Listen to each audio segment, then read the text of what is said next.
In today's Final Touch, a Georgia town is getting a lot of mail this time of year. The letters start to arrive even before Thanksgiving at Santa Claus, Georgia. Yes, Santa Claus, Georgia. All of them get postmarked with the name of the big man in red. Post office officials say they see thousands of letters coming from around the country each and every year. There's a Santa Claus, Indiana, too, right, Eric? Pretty exciting. Oh, yes, Santa Claus, Indiana, yeah.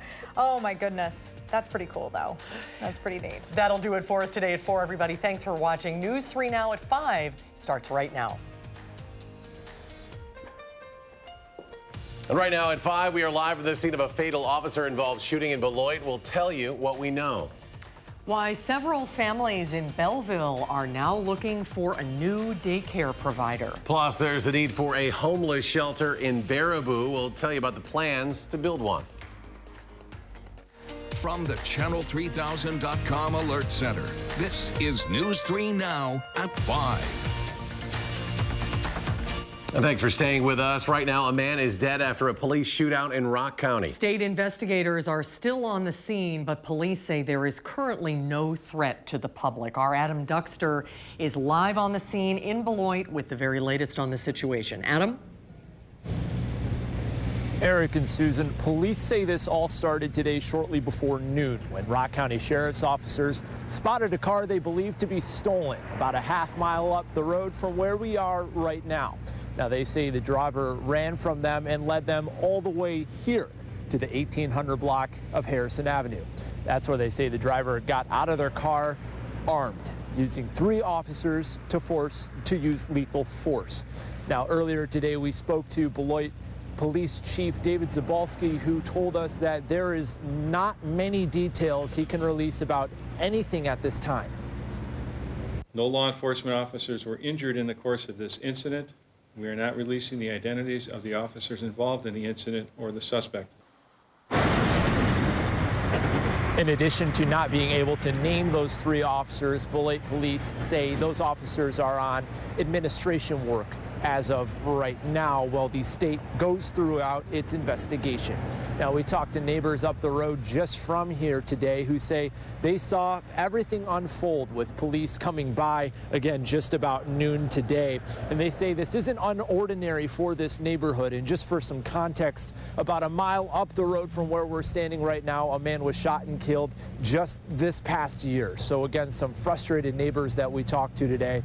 Police are asking everyone to avoid this area while they conclude their investigation. All right, Adam Duxter reporting live in Beloit. Adam, thank you. The Dane County Medical Examiner has identified the man killed in a work accident at the Sub-Zero Group building in Fitchburg Friday night. 58-year-old Michael O'Brien of Ridgeway was pronounced dead at the scene after suffering injuries related to the incident. Officials say O'Brien had been trapped in a machine. The autopsy was completed on Sunday. Additional testing is now underway. We're following a developing story out of New Jersey. Authorities say 6 people, including a police officer, have been killed in a shooting in Jersey City. Officers say 2 potential suspects and 3 potential bystanders have been killed. Officers say they do not believe this is an act of terrorism. The Jersey City mayor says a second officer was hit in the shoulder by gunfire and 2 others were injured by shrapnel. New Jersey Senator Cory Booker said the incident highlights the need for smart gun laws. In our nation as a whole, we've had more people die in the last 50 years due to gun violence than in every single one of our wars combined.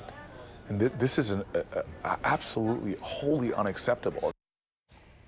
The neighborhood, including a Catholic school, was put on lockdown during the shooting. It remains under investigation. A man is charged in Dane County with trying to have his probation agent killed because the agent was trying to put him in a drug treatment facility. The criminal complaint charges 41-year-old Christopher Dolla with solicitation of first-degree homicide. Dolla is accused of offering another inmate at the Dane County Jail $1,000 to kill the State Department of Corrections agent.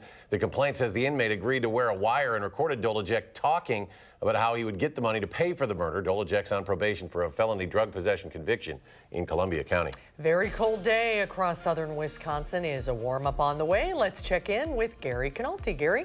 Not for tomorrow, but there is a warm-up on the way for Thursday and Friday. Let's start out by taking a look at visible cloud track. The only thing that's saving us right now is there's very little snow cover across southern Wisconsin. To the north, where there's widespread snow cover, temperatures have been much colder. Current temperatures range from the single digits, where there is some snow cover north of Wisconsin Dells, to the middle teens here in Madison, to around 20 near Lake Michigan. But the winds right now are starting to calm down, but we're still seeing wind chills right now in the single digits above and below zero. By tomorrow morning, look for temperatures to be in the middle single digits above zero. Wind chills could be as cold as 10 below zero. Tomorrow, look for a high temperature of 18 degrees under sunny skies, but we should be back into the upper 30s by Thursday and Friday, then turn colder over the weekend. I'll have more details on weather in a few minutes. All right, thank you, Gary. House Democrats have announced 2 articles of impeachment against President Trump, stemming from their investigation into the president's dealings with Ukraine. The 2 charges include abuse of power and obstruction of Congress. Democrats say the president abused his power when he pressured Ukraine to announce an investigation into a political rival, Joe Biden. They also say the president ignored subpoenas and blocked key witnesses from testifying. Intelligence Committee Chairman Adam Schiff defended the speed of the inquiry, which is now in its 77th day. Argument, why don't you just wait, amounts to this. Why don't you just let him cheat in one more election? The way they have handled this from the very beginning, I know they set a timeline and they wanted to keep to their timeline. They just never paid attention to the facts. Before a Senate trial, the Judiciary Committee must first debate and pass the articles of impeachment and then send them to the full House for a vote. Officials from the U.S., Mexico, and Canada jointly unveiled a new trade agreement today. The new deal, known as the USMCA, came about after President Trump moved to withdraw from the North American Free Trade Agreement. But NAFTA's replacement hit a roadblock in the House, where Democrats objected to its provisions on labor and the environment. After more than a year of talks, House Speaker Nancy Pelosi said her party would support the revised USMCA. In terms of our work here, it is infinitely better than what was initially proposed by the administration. This agreement sends a strong signal to the world and to our trading partners. America is open for trade. The House is expected to vote on the revised deal soon, but the Senate doesn't plan on taking it up until next year. A daycare center in Belleville is closing its doors at the end of the month, and one parent says it's leaving about 25 families in need of childcare. And with only one other daycare center in Belleville, that's nearly at full capacity. They say it's causing a lot of stress on everyone there. Jamie Perez joins us with why this daycare suddenly closed. Jamie. Well, in a letter that the daycare director sent to families, they said they aren't renewing their lease. And while there are some who are skeptical of that reason, it's leaving families worried about where to find their next daycare provider. In the letter that the La Petite Academy sent out to its families, they listed some of the other options of where they could transfer their kids, but many of them are too far and too expensive for some of the parents. The only other daycare option in Belleville is just down the road from them, and they're at near capacity and short-staffed. It puts a lot of pressure on everyone, considering Belleville is growing. So, you know, everyone's kind of scrambling to figure out what they should do. She also said many of the families that she's trying to help are on wait lists right now, and they may be waiting months while they figure out how to get all of the families the daycare services that they need. And I also spoke to one parent who says she doesn't think the lease renewal is the entire reason that they're closing, so we'll hear from her coming up tonight at 6. All right, Jamie Perez. Jamie, thank you. Sure. Well, after a year of searching for what would become Baraboo's only homeless shelter, a location has been chosen. Our Amanda Quintana is here with how the vision is coming together. Amanda? The need for a homeless shelter couldn't be more evident on a cold day like today. Baraboo hasn't had a homeless shelter since March of 2018. Reverend Dave Mowers has been trying to find the right building since the city's only shelter closed. The initial site fell through, but then he found this vacant building on Silver Circle. After approval to rezone and renovate it from the Department of Safety and Professional Services just last week, the vision is coming together. There are a lot of folks around living in their cars because right now there's no homeless shelter in Baraboo, there's no homeless shelter in Sauk City, Prairie du Sac. There is a homeless shelter for women and children only in Reedsburg. So right now there are no beds for men in the whole county. The plan is to have a wing for women, children, and families, and another wing for men. The former memory care unit is almost 5,000 square feet. Local businesses are donating materials to build a kitchen, beds and mattresses, food, furniture, and even labor to put it all together. The plan is to have it done and open by next spring when renovations are complete. And right now they've raised $100,000 and are trying to raise $20,000 more for those renovations and operating for that first year. All right, Amanda, thank you. A simple school project at Dodgeville Elementary School has turned into the students giving back to their community. King Arthur Flour Company out of Vermont reached out to the school and offered a program for 4th and 5th graders. They said they would provide the flour and yeast and directions on how to bake bread and would help the students use reading, math, and science skills. The cooks at the school let the students use their kitchen to help make over 1,300 dinner rolls for a community meal. What I hope they all walk away from is that we can all make a difference. It does not matter how old we are, we can all make a difference in our community.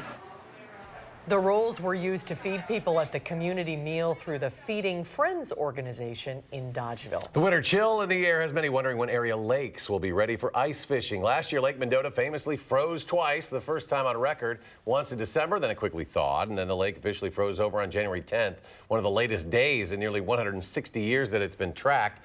UW limnologists believe Lake Mendota could begin having winters where it doesn't freeze over at all as early as this year, or at least within the next decade, but it really does vary from year to year.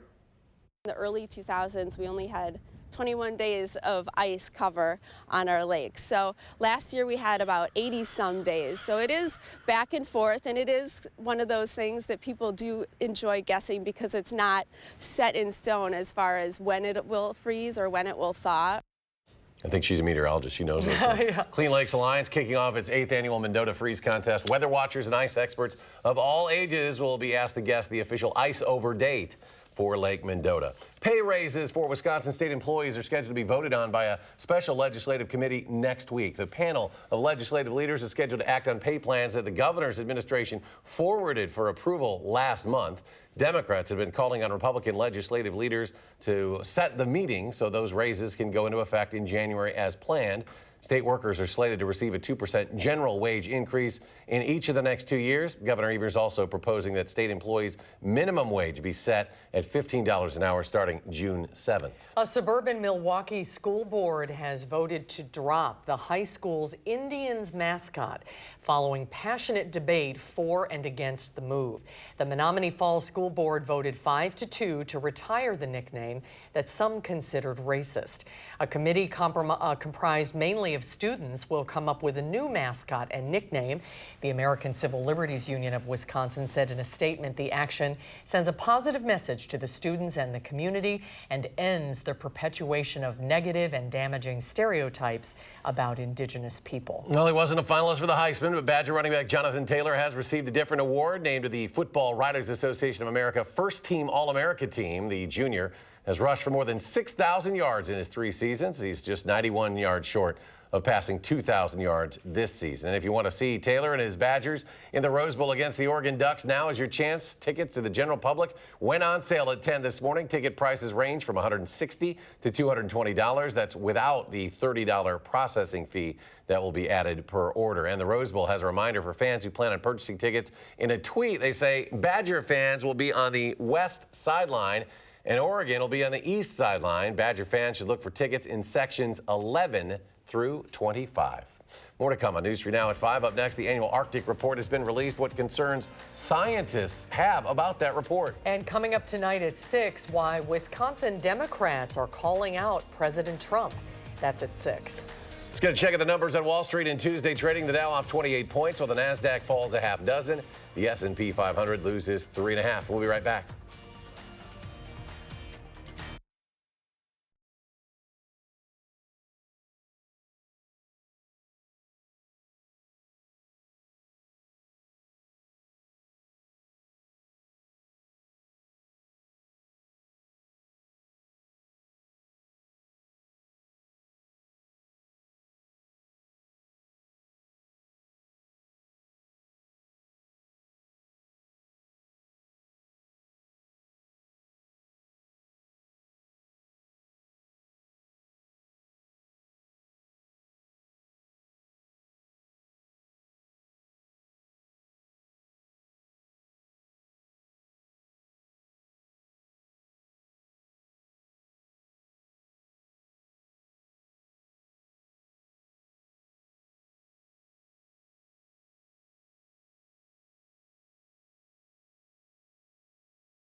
Police in New Zealand say the 8 people still unaccounted for after Monday's volcanic eruption are probably deceased. That brings the death toll to 14. 47 people, including 9 Americans, were on the island, popular with tourists, when the volcano erupted.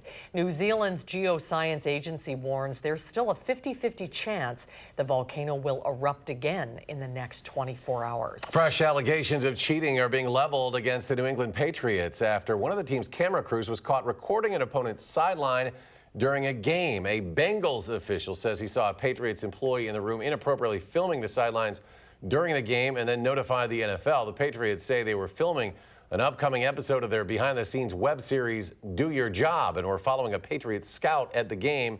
This isn't the first time, though, the Patriots have been under investigation. In 2007, they were fined after spying on the New York Jets coaches during a game. And in 2016, of course, quarterback Tom Brady was suspended after being involved in deflating footballs, apparently to make them easier to grip. The National Oceanic and Atmospheric Administration, or NOAA, has released its annual Arctic report card.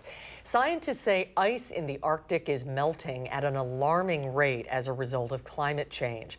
According to the agency's annual report card, average temperatures in the Arctic were the second hottest recorded since 1900, when record keeping began. The unprecedented warming and low levels of sea ice is endangering marine species and commercial fisheries. The bigger picture reveals significant warming trends and average sea surface temperatures across nearly all of the summer ice-free regions of the Arctic. New research also finds Greenland's ice sheet is melting 7 times faster than in the 1990s. The ice loss could contribute to widespread coastal flooding in the years to come. We've had some chilly weather this week here. Chief Meteorologist Gary Canalti joining us now with a bigger look at how winters have changed through the years, Gary. Yeah, you know, even though we're in the middle of a cold spell right now, if you take a look at winters as a whole since 1970 across the United States, you can see the scale here. This is from the staff over at Climate Central, and they've looked at all the agricultural regions across the country, and you can see that across Wisconsin, our winters have warmed by about 3 to 5 degrees, and parts of northwestern Wisconsin, north central Minnesota, that warming has been as much as 7 degrees. Here in Madison specifically, you can see how that trend has been upwards. Now, last couple of winters have been cold ones, so we've seen a little drop in temperatures, but overall, since 1970, our winters have warmed by an average of about 4.6 degrees. So when you start losing that sea ice, you start losing the ability to have prolonged periods of cold weather during the winter. And so as a result, our winters are gradually getting a little bit warmer. Tonight, though, that's not the problem. It's cold air. We are getting a shot of cold air right now. And to our north, of course, we've got plenty of snow on the ground across much of northern and central Wisconsin. So when the winds are from the west and northwest, the temperatures can really drop off. Tonight's low temperature is expected to be around 6 with wind chills to -10. Tomorrow's high temperatures in the upper teens. So we do have an alert day in the forecast for tonight and tomorrow.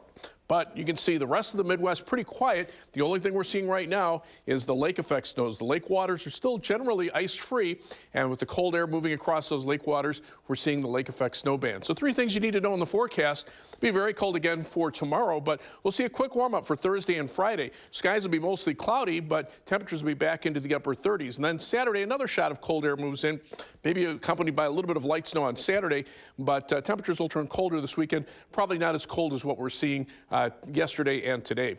Live view from the Edgewater Skycam in downtown Madison. Skies have been clearer for much of the day today. High temperature only at 20 degrees, so that's 12 degrees below the average high of 32. Low temperature of 10, that's 8 degrees below normal. But right now we're at 14 with mostly clear skies. The air is calm. The wind chill is at 4 degrees. As we check out the temperatures right now, they're already in the single digits over much of northern Wisconsin and below 0 over northern Minnesota. And you can see wind chills right now running, compared to 24 hours ago, those temperatures have dropped by about 15 to 20 degrees. Now, if we look at the wind chills, you can see Rhinelander's wind chill at 21 below 0, 15 below 0 at Superior. Wind chill advisories are in effect tonight for much of northern and northwestern Wisconsin into the northern half of Minnesota. But With our upper level winds still out of the west, the bulk of the cold air is just kind of glancing us to the north, and out to the west, the upper level winds become a little more westerly. So as that moves in, we'll see our temperatures warm up pretty quickly for Thursday and Friday. This high pressure system will move off to the east. Notice on the backside of the high, the winds become southeasterly and southerly, and that'll warm up our temperatures pretty quickly as we head toward the end of the week. So look for mostly clear skies tonight, and then turn partly cloudy toward tomorrow morning. Low temperature at 6. Wind chills could be down to about 10 below zero by morning. And then for Wednesday, look for mostly sunny skies, but a very cold day with a high temperature of 18. As we look at future track, expect clear to partly cloudy skies for much of the night, maybe a few more clouds toward morning with low temperatures in the single digits. Tomorrow's high temperatures only in the upper teens, even though we'll see plenty of sunshine. Tomorrow night, look for the clouds to come in, and those temperatures actually start to rise overnight, so that by early on Thursday morning, we're already in the low 20s, and look for high temperatures in the upper 30s. You saw a couple of passing snow showers, mainly north of Madison, during the day on Thursday. As we look at the 7 to 10 day forecast, you can see those temperatures back down as we head through the weekend. High of 32 on Saturday, and then falling temperatures during the day. Sunday 23 and Monday 25, and then temperatures back up close to normal for the end of next week. Looks like a pretty quiet week weather-wise. As we check out first alert traffic right now, here's the view of the Beltline at Park Street, and looks like we've got some traffic stalls in the westbound direction near the median right there. We're seeing some delays. And there's the westbound delays between about Fish Hatchery Road and John Nolan Drive. Eastbound, we're seeing delays from Monona Drive to west of Verona Road. There's also a stall on the exit ramp at I-39 9094 near the Sun Prairie exit. So right now, a 23-minute commute on the eastbound Beltline from University Avenue to the interstate, 19 minutes back in the westbound direction. Heading out of Madison, 25 minutes down to Janesville on I-39 90, 17 minutes to Sauk City on US 12, and 17 minutes to Sun Prairie on US 151. That's your News 3 Now First Alert Traffic. Thank you, Gary. Still ahead at 5. Millions of people are signing agreements to rent homes only to find out they've been conned. How to avoid a rental scam after a short break.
Well, most renters find their homes online. But now con artists are using the technology to rip people off. Chris Martinez explains.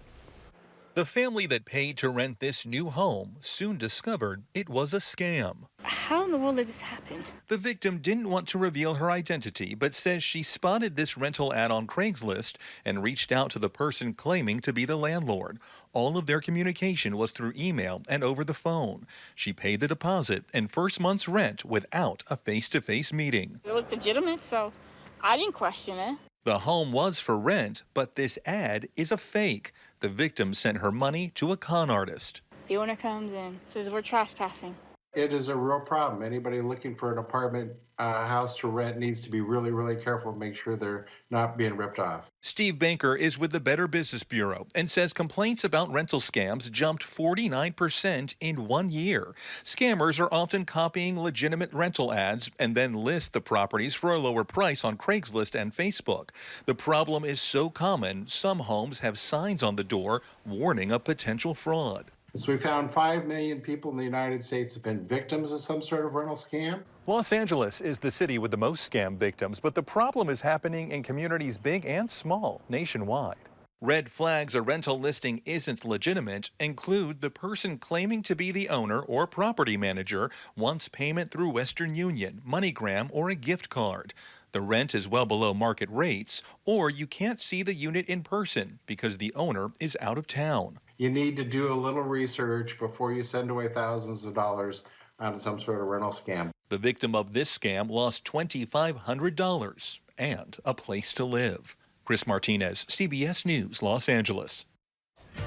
Stay with us. We'll have another check your forecast in just a moment.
Gary's final check. Well, the cold weather takes your breath away. It is right now. We're already down to 14 in Madison. To the north, temperatures are in the single digits, and wind chills right now in the single digits above and below zero. Look for highs in the upper teens for tomorrow, an alert day for the cold, but then a quick warm up Thursday and Friday, another cool down for the weekend, and quiet weather for next week. CBS Evening News is next. We're back in 30 minutes for News 3 Now at 6.